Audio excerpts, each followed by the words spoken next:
Assalamualaikum warahmatullahi wabarakatuh. Salam sejahtera bagi kita semua. Salam Om Swastiastu, Namo Buddhaya, salam kebajikan. Dewan Juri yang arif terpelajar dan bijaksana, serta insan yuris yang berbahagia, perkenalkan kami dari tim Sucipto Raharjo yang berdiri pada standing position kontrak dengan tegas tidak menyepakati mosi perdebatan kali ini, yakni legalisasi pernikahan beda agama di negara Indonesia. Dengan saya, tidak bersama Kirana Al-Badru Muniru sebagai pembicara satu dan konklusi dilanjut Muhammad Faruk Rizal Muqtato sebagai pembicara kedua, lalu ada Rizky Alfian Syahpani sebagai pembicara ketiga. Dewan Juri yang terhormat, secara definitif perkawinan menurut pasal 1 Undang-Undang Nomor 1 Tahun 1974, perkawinan ialah ikatan lahir batin antara seorang pria dan seorang wanita sebagai suami istri dengan tujuan membentuk keluarga yang bahagia dan kekal berdasarkan ketuhanan yang Maha Esa. Dewan Juri yang terhormat, mosi ini diangkat dari Pengadilan Negeri Surabaya yang mengesahkan perkawinan beda agama. Perkawinan tersebut dilakukan oleh Rizal Arikara dan Eka Deborah Sidauruk. Kedua mempelai tersebut mengajukan permohonan ke Pengadilan Negeri Surabaya pada tanggal 8 April 2022 dan disahkan oleh Pegawai Pengadilan Negeri Surabaya dengan nomor 919-PDT-P-2022-PN Surabaya.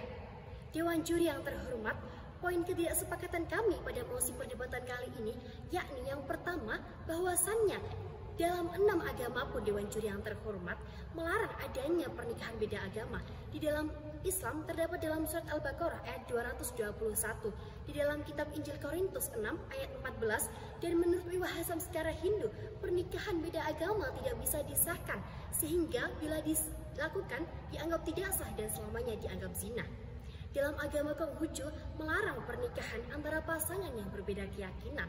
Menurut tokoh agama Buddha, Rohib Jimu, bahwa pernikahan dalam agama Buddha hanya bisa merestui pernikahan sama penganut Buddha. Dan dalam kitab hukum kanonik, perkawinan dalam gereja Katolik adalah perkawinan yang dilakukan antara sama orang yang telah dibaptis.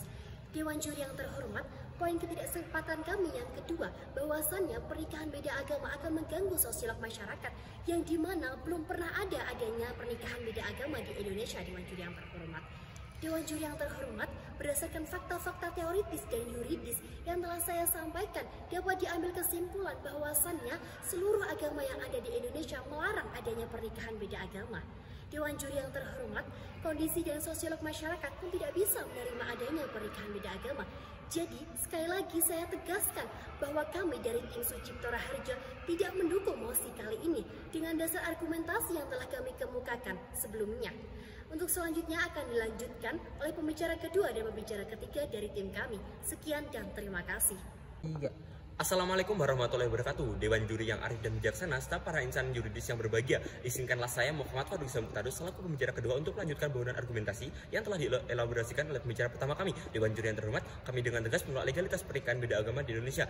Poin ketidaksepakatan kami di dalam 6 agama di Indonesia menyatakan melarang pernikahan beda agama. Hal ini terbukti di Al-Quran surat Al-Baqarah ayat 221, dan janganlah kamu menikahi perempuan musyrik sebelum mereka beriman. Tidak hanya di agama kami yang menolak dengan adanya pernikahan beda agama, di agama Kristen pernikahan beda agama juga dilarang. Hal ini tercantum pada ayat Alkitab tentang pernikahan Kristen di Perjanjian Baru, yaitu Korintus 6:14. Janganlah kamu merupakan pasangan yang tidak seimbang dengan orang-orang yang tidak percaya. Pengurus Majelis Tinggi Agama Konghucu Indonesia juga menyatakan bahwasanya pada dasarnya pernikahan beda agama tidak diperbolehkan karena tidak dapat diteguhkan menurut ajaran Konghucu. Sesuai dengan dasar negara kita yaitu Pancasila sila pertama yang berbunyi ketuhanan yang Maha Esa, maka dapat disimpulkan ketuhanan di Indonesia tidak boleh dipermainkan. Pemerintah Indonesia harus dapat mempertahankan negara Indonesia.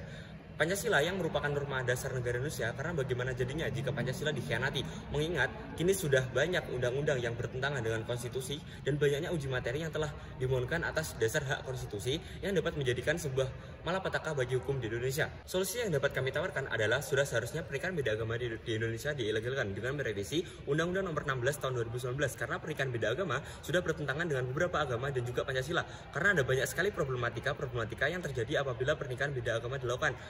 Untuk selanjutnya, bangunan argumentasi ini akan dilanjutkan oleh pembicara ketiga. Dewan Juri yang kami muliakan, serta cendekiawan yang berbahagia, berdasarkan fakta-fakta yuridis dan aspek-aspek hukum yang telah dipaparkan oleh pemateri 1 dan 2, maka kami akan menyimpulkan beberapa kesimpulan, yakni pernikahan beda agama akan menimbulkan problematika baru ke depan hari. yang kita tahu semua agama telah melarang secara tugas dan lugas seperti terdapat dalam Quran surah Al-Baqarah ayat 221 dan dalam Alkitab Korintus 6:14. Dampak dari proses tersebut, pelaku pernikahan beda agama akan mengalami kesulitan dalam hal birokrasi mengenai pencatatan perkawinan, status hukum dan kewalian serta kewarisan yang telah diatur dalam undang-undang dan berkorelasi dengan kompilasi hukum Islam. Pernikahan yang sejahtera adalah pernikahan yang sehat secara psikologis dan fisik. Menurut Guru Besar UIN Sunan Kalijaga (UIS), pernikahan beda agama akan menimbulkan ketidakselarasan dengan ketentuan hukum yang mengatur, baik dari lingkungannya sendiri maupun di lingkungan tempat dia bernaung. Hairunnas berpendapat bahwa cinta adalah emosi sesat yang dapat mengalahkan hal-hal prinsip. Namun, cinta pula dapat berubah karena hal yang prinsip atas kesakralan agama itu sendiri. Tidak jarang pernikahan beda agama mengalami bentrok psikologis dalam pernikahannya. Apabila mereka memiliki anak, maka sang anak cenderung dilematis dalam memilih keyakinannya. Hal ini pula bahkan dapat berkepanjangan dan menimbulkan dan dapat merugikan salah satu di antara keduanya. Hal ini pula dapat menyebabkan sengketa perdata dalam hal warisan karena masing-masing agama memiliki pemahaman masing-masing tentang waris. Dan masing-masing agama tentu sangat berbeda dengan hukum positif Indonesia. Contoh, dalam Al-Quran, tentang waris dapat diatur dalam Quran Surah An-Nisa ayat 7, 11, dan 12, serta 176. Tentu sangat berbeda dengan yang diatur dalam Alkitab Roma 813, 814, dan 817. Dan sangat berbeda dengan yang diatur dalam Kitab Undang-Undang Hukum Perdata pasal 832. Maka bentrok psikologis ini tidak seringkali memicu terjadinya perceraian dalam rumah tangga. Konversi beda agama untuk mendapatkan legal standing sepenuhnya belum menjadi solusi yang solutif untuk pernikahan beda agama karena banyak berdasarkan atas persoalan-persoalan yang didasarkan atas emosi. Maka pentingnya kesadaran, keyakinan dan keikhlasan kepada individu yang ingin melakukan pernikahan beda agama agar dapat meyakinkan dirinya sebelum menikah. Apabila hal ini tetap dilaksanakan, maka akan muncul persoalan dan problematika baru di antara mereka dan akan bertentangan dengan pembukaan Undang-Undang Dasar 1945. Maka putusan Pengadilan Negeri Surabaya nomor 916 tanggal 26 April tahun 2022 itu bertentangan dengan norma-norma hukum dan norma sosial yang saling berkaitan dengan nilai-nilai Pancasila. Dewan Juri yang terhormat, berdasarkan fakta-fakta teoritis dan yuridis yang telah kami sampaikan, dapat diambil kesimpulan bahwasannya pernikahan beda agama secara regulasi masih belum pantas untuk dilegalkan karena banyak bertentangan dengan aspek-aspek sosial dan juga budaya masyarakat. Apabila hal ini dilakukan, maka bangsa kita akan kehilangan moralitas sejatinya sebagai bangsa timur yang beradat budaya tinggi dan menjunjung tinggi nilai-nilai agama. Jadi, kami tegaskan lagi bahwasannya kami dari tim Sucipto Raharjo sangat tidak mendukung mosi perdebatan kali ini. Agama tempat kita bernaung, persatuan kita junjung, toleransi sejatinya saling menghargai bukan saling berkolaborasi.